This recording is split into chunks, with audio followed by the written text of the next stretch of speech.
France executed someone by guillotine in 1977, the same year Star Wars was released, making it shockingly recent for such a medieval execution method. But first, please subscribe. Now, let's discover the last guillotine execution in history. On September 10, 1977, Hamida Djandoubi became the last person ever executed by guillotine. This happened in modern times with computers, color TV, and disco music everywhere. Djandoubi was a Tunisian immigrant convicted of torturing and murdering his former girlfriend Elisabeth Bousquet in Marseille. The crime was brutal, involving kidnapping and prolonged torture. Here's the shocking timeline. Star Wars premiered in May 1977. Apple Computer was founded. The first MRI scan of a human body happened. Then France guillotined someone in September. The guillotine had been France's execution method since 1792 during the French Revolution. By 1977, it was the last country in the world still using this 185-year-old execution device. The execution happened at Baumetz prison in Marseille at 4:40 a.m. Djandoubi was the last of thousands executed by guillotine over nearly 2 centuries.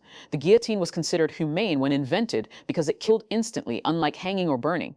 But by the 1970s, it seemed barbaric and medieval. Executioner Marcel Chevalier performed the execution, the last in a family line of executioners going back generations. His family had been France's official executioners since the 1800s. The execution wasn't public. France had banned public guillotine executions in 1939 after massive crowds turned them into disturbing spectacles with vendors selling snacks. Djandoubi's execution sparked international outrage. Amnesty International and other organizations protested that France was still using an archaic execution method in the modern world. Just 4 years later, in 1981, France abolished the death penalty entirely under President François Mitterrand, making Djandoubi's execution the absolute last. The guillotine that executed Djandoubi is now in a museum. It's strange seeing a device that killed thousands displayed like ancient history when it was used during the Carter administration. Here's the uncomfortable truth. Modern things were happening the same day as this medieval execution. The same day Djandoubi was guillotined, people were watching TV, using credit cards, and flying on commercial jets.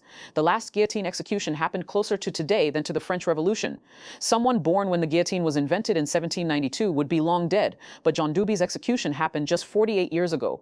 People alive today remember when France still executed people by dropping a blade on their neck. It wasn't ancient history, it was modern times. The guillotine's inventor, Joseph Ignace Guillotine, ironically opposed the death penalty. He suggested the device as a more humane alternative to existing methods, not expecting it to become a symbol of execution for 5 years. France was the last Western country executing people by beheading. The method seemed impossibly outdated compared to other countries using electric chairs, gas chambers, or lethal injection. That's your shocking recent history knowledge bomb. If learning the guillotine was used in 1977 amazes you, smash that like button. Subscribe for more history that's shockingly recent.